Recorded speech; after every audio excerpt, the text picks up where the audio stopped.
और यह आंदोलन 2.0 है। पिछला जो आंदोलन था उसमें सरकार का आरोप था कि इसमें राजनीतिकरण हो गया है। अब ये आंदोलन जो हम लोग कर रहे हैं ये बिल्कुल रूप से एकदम शुद्ध रूप से छात्रों का आंदोलन है। कोई राजनीतिक हस्तक्षेप हम लोग होने नहीं देंगे। री एग्जाम लेकर ही लौटेगी। अभी हम लोग के पास नए नए सबूत बहुत ज्यादा मात्रा में लग रहे हैं, तो हम भी वकालत करने जा रहे हैं। अब अपना केस खुद लड़ेंगे। आज भी सारे बच्चे जा रहे हैं गर्दनीबाग धरना स्थल और शांतिपूर्ण ढंग से धरना करेंगे और पूरी तरह से रूल ऑफ लॉ को ध्यान में रखते हुए, और सरकार से भी कहते हैं, बीपीएससी से भी कहते हैं, आप भी रूल ऑफ इक्वलिटी का ध्यान रखिए। और यह आंदोलन 2.0 है। इसको हम लोगों ने 2.0 नाम इसलिए दिया है क्योंकि पिछला जो आंदोलन था उसमें सरकार का आरोप था कि इसमें राजनीतिकरण हो गया है। तो अब ये आंदोलन जो हम लोग कर रहे हैं ये बिल्कुल रूप से एकदम शुद्ध रूप से छात्रों का आंदोलन है। हम शिक्षक एक अभिभावक के रूप में उनका मार्गदर्शन कर रहे हैं कि वो लॉ एंड ऑर्डर भी मेंटेन रखे, बीच में कोई आके उनके भीड़ का गलत फायदा ना उठा ले।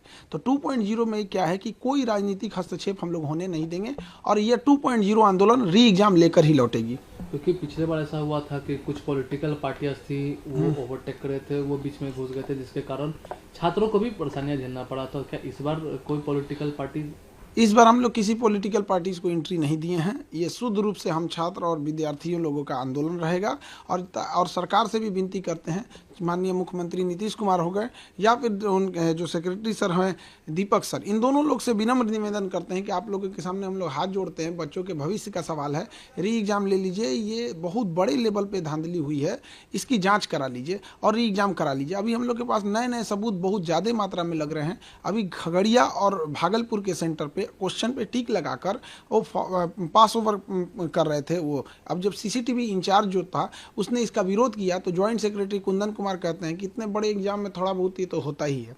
इसके अलावा सिवान का एक कॉलेज है जिसका हम लोग नाम हाईकोर्ट में बताएंगे, उसमें ब्लू कलर का बेंच लगा हुआ है, लंबा सा हॉल है और उसमें 35 मिनट एक्स्ट्रा टाइम दिया गया है। मोतिहारी का एक कॉलेज है जिसमें रूम नंबर 20 और 35 में वॉशरूम जाने के बहाने एक बच्चा उठता है और उसके जगह पे जो दूसरा बच्चा आता है वो दूसरा रहता है, चेंज हो जाता है, कैंडिडेट चेंज हो जाता है। तो इस तरह की जो बड़े बड़े धांधली हुई है इसकी जांच करा ले सरकार। और गया और नवादा के ना डीएम का कोई रिपोर्ट आया, ना ट्रेजरी इंचार्ज का कोई रिपोर्ट आया जो इस बात की पुष्टि करता है कि जो हम लोगों ने आरोप लगाया था, जो सबूत ढूंढने में 2 महीना समय लगा, वो बिल्कुल सही सबूत था।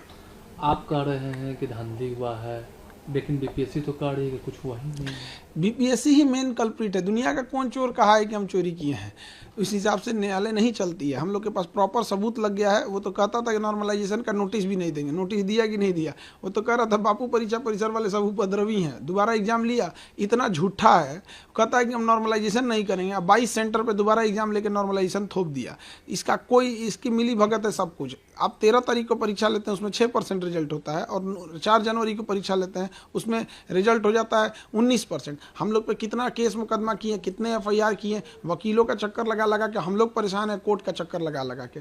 और प्रशासन का यही रवैया रहा तो अब हम भी वकालत करने जा रहे हैं। अब अपना केस खुद लड़ेंगे। 5 गो एफआईआर करके रख दिए हैं लोग। जिसको देखो एक उधर से नोटिस थमा देता है, एक इधर से नोटिस थमा देता है। राजनीतिक पार्टी वाले भी धमकी देने लगते हैं कि एफआईआर होगा। तो हम तो एक चीज़ देखे हैं, एफआईआर से हम लोग नॉर्मल साधारण व्यक्ति डर जाता है, लेकिन वकील लोग एफआईआर को बहुत अच्छे से हैंडल कर लेते हैं। तो अब हम भी जा रहे हैं वकालत करने, क्योंकि सरकार का अगर यही रवैया रहेगा, आयोग का यही रवैया रहेगा तो डेली डेली उठाना रहेगा केस मुकदमा, तो उससे अच्छा कोर्टे में बैठ के आदमी अपना केस खुद लड़ेगा। अब आप शिक्षक के साथ साथ वकील भी बनेंगे? अब वकील बनने जा रहे हैं हम। अब डिसाइड कर दिए हैं कि अब इस साल से हम वकालत करने स्टार्ट कर देंगे और उसके बाद धीरे धीरे, चूँकि वकालत बड़ा लंबा प्रक्रिया होती है, बहुत जटिल प्रक्रिया है।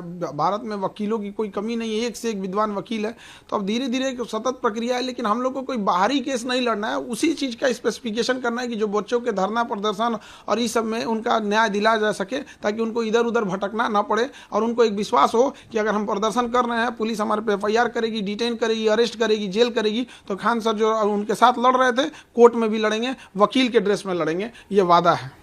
क्या कोर्ट से कितना आपको उम्मीदें है, न्याय है? क्योंकि जिस तरीके से कोर्ट में केसेस चल रहे हैं, तो क्या लगता है कितनी उम्मीदें आपको लग रहा है? कोर्ट में अब पहले नहीं लग रहा था कि हम लोग को क्या होगा क्या नहीं, क्योंकि सबूत उतना प्रॉपर हम लोग के पास था नहीं। लेकिन अब हम लोग को एकदम कंफर्म हो गया है कि अब जीत हम ही लोग की होगी, क्योंकि इस पूरे प्रोटेस्ट के दौरान हम लोगों ने बहुत सारे सबूत जुटा लिए हैं। अब ये आंदोलन 2.2 है। अब इसमें आज का दूसरा दिन है। आज फिर हम लोग जाएंगे गर्दनीबाग और शांतिपूर्ण ढंग से धरना देंगे। कितने की संख्या में आज छात्र रहेंगे? हजारों की संख्या में छात्र रहेंगे, जैसे पिछली बार भी थे। और छात्र जो है ये सीरियस स्टूडेंट्स हैं, ये सब वहाँ बैठ के शांतिपूर्ण धरना देंगे। और जो पहले ये कहते थे लोग कि मुट्ठी भर बच्चे हैं, कुछ लोग मजाक उड़ाते थे, आज वो सब कहने लगे हैं कि अब तो री एग्जाम होके रहेगा। जो अधिकारियों का ग्रुप था, इवन बीपीएससी के जो लोग थे, वो कहते थे कि अब री एग्जाम को कोई मतलब नहीं है, लेकिन अभी क्या है कि वो लोग भी कहते हैं कि अब री एग्जाम होके रहेगा।